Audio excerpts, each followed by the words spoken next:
This country, under this APC regime, came to become the poverty capital of the world.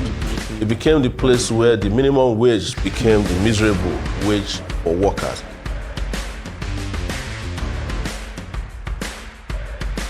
But if you think about Nigeria itself, it's an open prison. Nigerians should actually have 64 demands, one demand per year since we got independence. It is just an excuse to ensure that they crush the democratic rights of Nigerians. And we will not allow that. Long struggle for democracy in Nigeria will not be lost because one person wants to consolidate their power. Okay, Ibukun Oluwa, right now we have the person who released the long list of demands on the planned protest is now with us and joining us via Zoom, Omoyele Sowore. Hello, Sowore. How are you? Good morning, and it's nice to be on your show. I mean, it's afternoon now, yes. Good afternoon. Yes, good afternoon.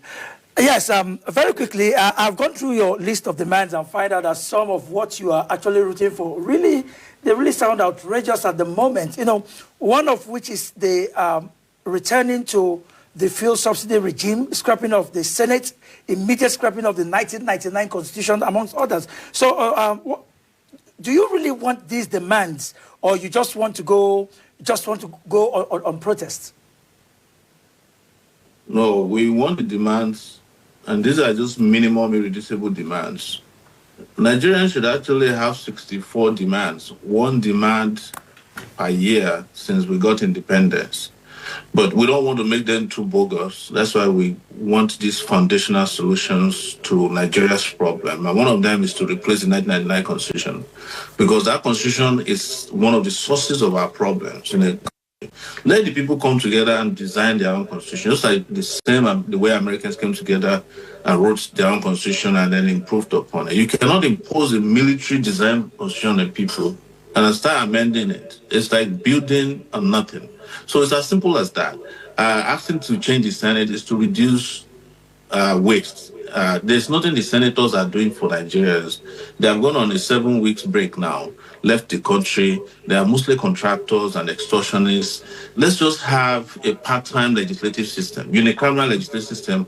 People come and make laws, they go back home, they will have other jobs instead of making it a full-time job and a burden on the finances of the country.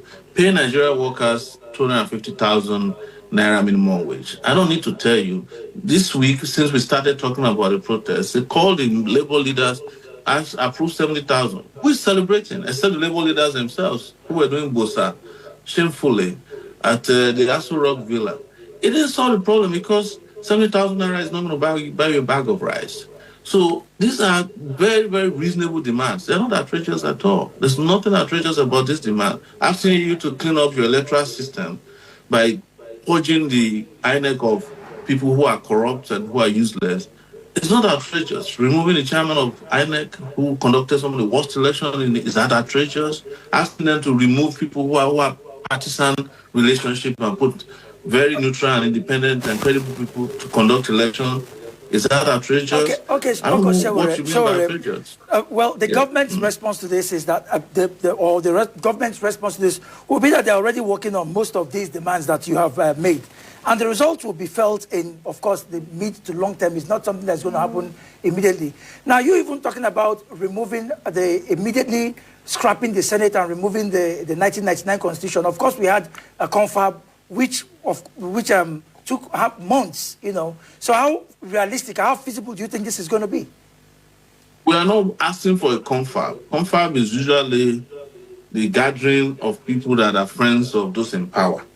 You know that whenever they want to have a confab, they ask you to elect someone and then they choose majority. We are talking about a sovereign confab, where the decision of that conference will not be subject to the whims and caprices of those in power. The only people who can ratify the content of this sovereign conference are the people through a referendum. That is the basic ways constitutions are made. Why are we making this sound complicated? And we can do that in a very short time. When South Africa ended apartheid, they had an interim constitution, and we can still use the 1999 constitution as an interim constitution. And then they went and made a constitution that defined the new relationship.